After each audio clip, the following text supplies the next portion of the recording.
A man was going down from Jerusalem to Jericho when he fell into the hands of robbers.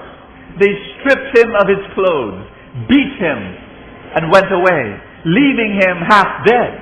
A priest happened to go down the same road, and when he saw the man, he passed by on the other side. So too a Levite, when he came to the place and saw him, passed by on the other side. But a Samaritan, as he traveled, came where the man was. And when he saw him, he took pity on him. He went to him, bandaged his wounds, pouring on oil and wine. Then he put the man on his own donkey, took him to an inn, and took care of him. The next day, he took out 2 silver coins and gave them to the innkeeper. Look after him, he said, and when I return, I will reimburse you for any extra expense you may have. Brothers and sisters, I'm going to share with you that Good Samaritan was an evangelist. We're going to explain that. I'm going to share to you why that is so. But the Good Samaritan in our story today that Jesus shared to us, he was an evangelist. And he calls us to do the same.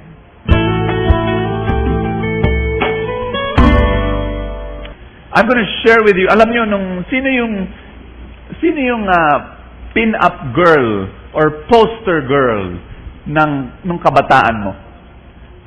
Nung teenager ako, si Britney Spears. Hindi kayo naniniwala. Hindi po si Farrah Fawcett Majors. Sino yon? Hindi niyo nakilala yung mga mas bata sa akin. Pero nung kabataan ko po, Farrah Fawcett Majors ang laging nakapaskel sa dingding ng mga kwarto ng mga teenager. Pero alam niyo kung nung 1950s, kilala niyo ba sino ang pin-up girl nung panahon na yun? 1950s. Si Marilyn Monroe. Alam niyo si Marilyn Monroe, siya isa sa mga pinakamagandang babae nung kapanahunan niya. Sa sobrang ganda niya, lahat siguro ng mga sundalo nung nasa panahon na yun, yung kanilang mga locker, punong-puno ng mga picture ni Marilyn Monroe. At alam niyo, thousands of young people would adore her and would fall in love with her. Yung mga babae naman, inggit na inggit sa sobrang ganda ni Marilyn Monroe. Pero alam niyo naman, yung mga nakakaalam kay Marilyn at kanyang buhay, masaklap, mapait. She had 3 marriages. She had an affair, rumored, pero almost accepted as fact. Had an affair with President John F. Kennedy daw. And with Robert Kennedy rin. And then one day, she was found dead in her room. She was only 36 years old. 36 patay. Overdose, barbiturates, drugs. Alam niyo, binasa nila ang diary ni Marilyn Monroe. Nakakagulat eh. Nagulat yung buong mundo kasi si Marilyn Monroe, ang ganda-ganda. Lahat ng tao gustong-gusto siya. Mayaman, artista, magaling kumanta, ang daming pelikula. Hindi lang magaling kumanta at hindi lang magaling mag-artista, meron pa siya mga awards. Nanalo siya ng mga kung ano-anong awards. Alam niyo, nagpakamatay. Binasa nila ang diary ni Marilyn Monroe. Merong isang linya doon na sobrang nakakagulat. Alam niyo, nakasulat sa diary niya, ito, isang linya.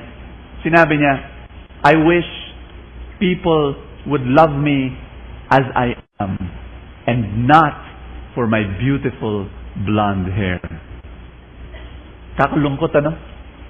Sinabi niya, sana may magmahal sa akin as I am. Hindi dahil maganda ako. Hindi dahil sexy ako, pero yung talagang mamahalin ako.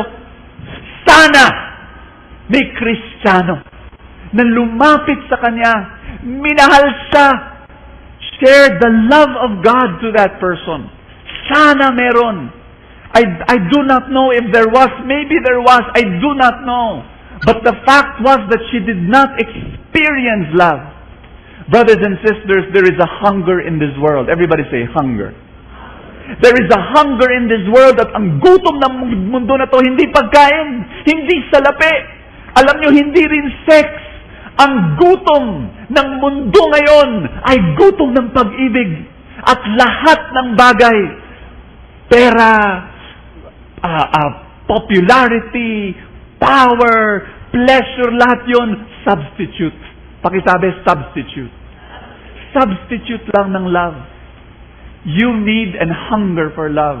Yung mga anak natin, hungering for love yan. Bakit sila nababarkada? Naghahanap ng pag-ibig. Bakit yung iba napupunta sa droga? Naghahanap ng pag-ibig. Every addiction is a hunger for love. Tandaan niyo yan. Pakisabi, every addiction is a hunger for love. Alcohol, drugs, addiction to sex, maski anong bisyo, we hunger. Whether it's a workaholism, maski anong bagay, substitute lang yan. We hunger in the depths of alam niyo yung mundo ngayon, punong-puno ng Marilyn Monroe. Punong-puno yan yung buong mundo. Baka yung mga anak natin, baka yung asawa natin, baka yung mga kaibigan natin, baka yung kaopisina natin.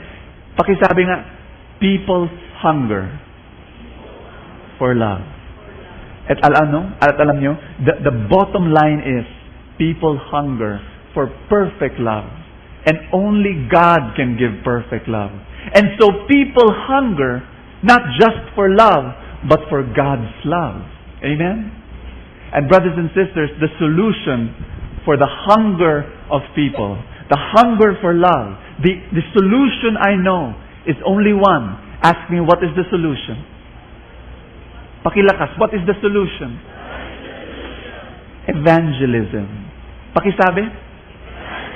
Evangelism is the solution to the hunger of love in people's hearts. I was in a mall one time. May lumapit sa akin isang lalaki. Bata pa siya, siguro mga hula ko 25 years old. Lapit siya sa akin, sinabi niya, "Are you Bo Sanchez? Are you the author?" Sinabi ko, "Yes, I am." Ngumiti ako.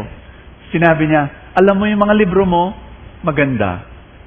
Isa na lang ang kulang mo." Sinabi ko, "Ano yun?" Sinabi niya, "Kailangan mo, you need to meet the Savior." Sinabi ko, "Kilala ko na si Jesus."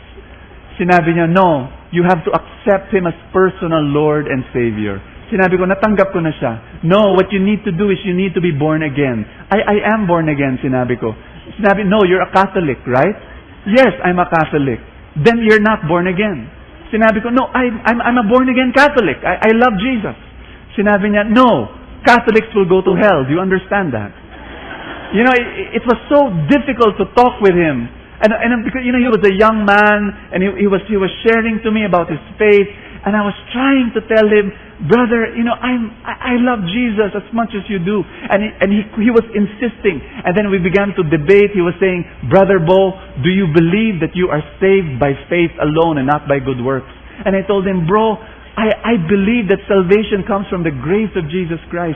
You know, but he just kept on and on and on. And you know what I felt? I felt such a bad taste in my mouth, because when we ended, he said, "Brother, you've got to understand that if you die right now, you will go to hell."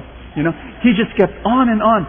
And, you know, the arrogance of someone telling another person that this is what I believe, you will go to hell. It is so difficult to talk with a person like that. But that is what evangelism is to some people. Evangelism is looking down at someone, tinitingnan mong pababa yung tao, sinasabi mong makumundo ka, makasalanan ka, pupunta ka sa impyerno, kawawa ka naman, halika sumama sa akin para mailigtas ka.